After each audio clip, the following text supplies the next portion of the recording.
Do you know what number to call if you find yourself in an emergency in France? Imagine coming across a car accident on a quiet country road and not knowing who to call. Terrifying. This actually happened to us recently, and this video is about what we want you to know so you're prepared.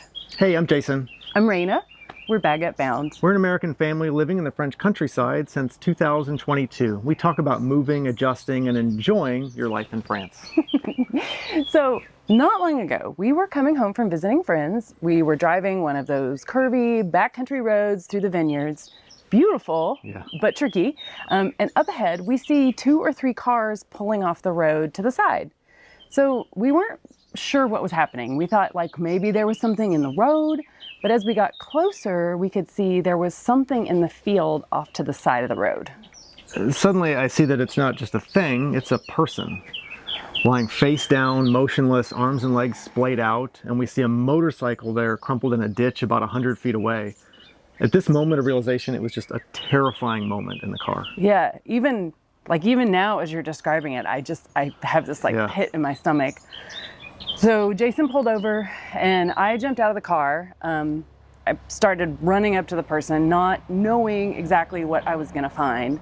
I was like really nervous that I wouldn't be able to communicate very well with him because, I mean, I don't really have French vocabulary for this situation, but I do have a medical training background, so I felt like this obligation to at least try to get to him and see if there's something I could do to help. So at this moment, we divided up. Raina and Juliana were jumping over the ditch, running through the fields, heading towards the injured person. I was trying to call for help.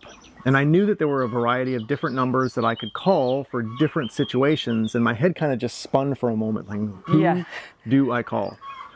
But I remembered you can always call 112 when you're unsure of which one to call.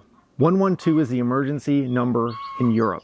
It works across all the EU countries. It connects you with local emergency services where you're at. So if you're moving here or visiting, or you're already here in France right now, pull out your phone right now, add 112 under emergency. So you don't have to think about it in these situations if you find yourself in this situation. Yeah, there's so much adrenaline. It's like, it's a simple thing to remember, but it's hard in those moments. Yeah. Okay, so France has its own national emergency numbers, which we'll talk about a little bit later in the video because they're important too, and their uses might be a little surprising. Yeah, we want you to know about them. But if you only remember one number to try to get help, especially if you're trying to get an operator that speaks some English, 112 is much more likely to have multilingual phone support. Right. So as I was thinking, as I'm like running towards the person, how the heck is he going to tell them where we are? Because I'm looking around. There's no street signs. There's just vineyards. Yeah. So we're in the middle of nowhere. And, you know, almost immediately, I get the agent. She realized that, I was struggling in this situation in French. So she quickly passed me off to someone who could speak English. Hallelujah. Yeah, that was great. I told the operator about the accident and what we were seeing, the current situation, but I was still struggling to explain where we were. All I knew is that we were between these 2 small villages whose names I kind of remembered, and vineyards everywhere. She reassured me. To help the emergency services locate us, she sent me a text. I was able to click on the link in the text, which sent our location right to her and the personnel who were already en route to help us. This was amazing, simple, what a simple experience this was. I don't know that this is new technology, but we were both like, oh, wow, like later after we were out of the situation. By this time, I get to the injured man. He was slowly rolling himself over and trying to sit up and take off his helmet, which was just like the most incredible moment of relief because like, he's alive. We really didn't know when we pulled up. No, I did not. I was expecting the worst. So he's got like blood on his face. I can see inside the helmet. I didn't know where it was coming from. And the nurse in me is like freaking out because he's moving around. And I was like, oh my God, I need to tell him to stop in case he has like a neck or a back injury. So when I get to him, the first thing out of my mouth is I'm just screaming, "Ça va?"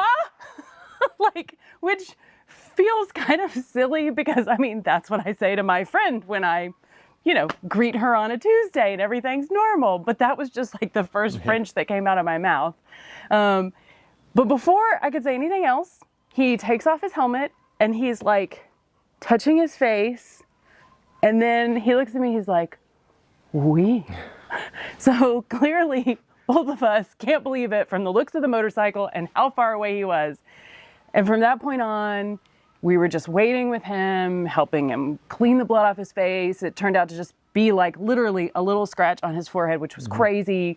We were able to help call his family. Some other bystanders were there with us. We just waited on the Pompiers, the firemen.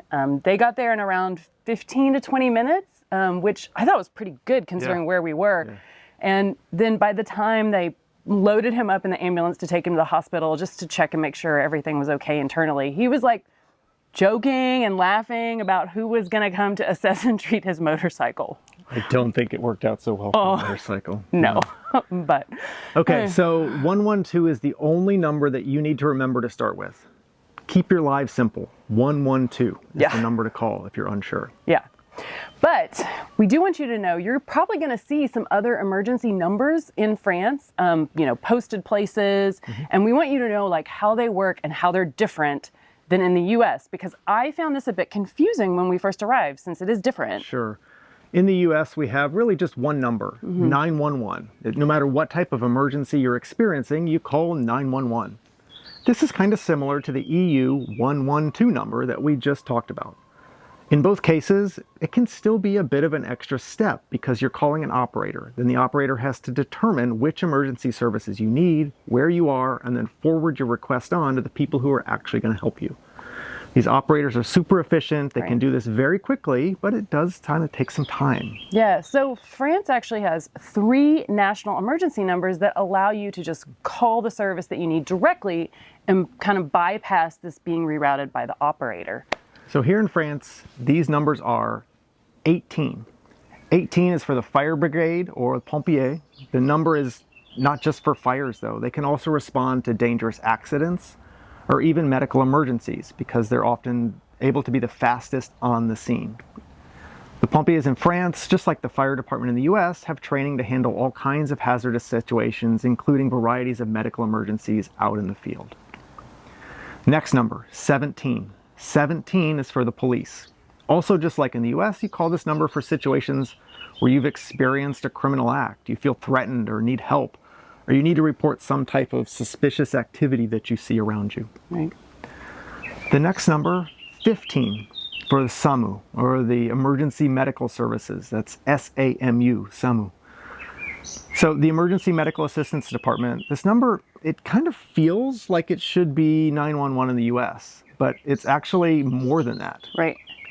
15 in France is also kind of a medical triage service almost. Yeah, so it's both. You can call 15 for emergency medical situations, but you can also call it if you have a situation that needs medical attention quickly, but isn't immediately life-threatening. This might be like a pediatric ER or helping you find a 24-hour pharmacy or locate a doctor who's on call in your area and can actually come visit you at your house. Right.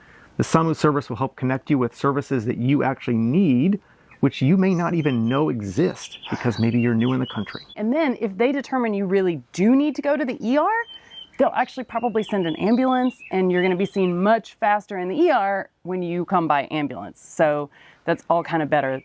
That's all kind of better. It's all kind of better. Yeah. Not better grammar. So do save the number 112 for emergencies anywhere in Europe and anywhere in France. But in France, you can call 15 for medical help, even for non-emergency medical help, when you just aren't sure where to go or what services might be able to help you. Right, they can connect you. We hope you never need any of these, but if you do, now you know what to call. Thanks for watching. A bientôt.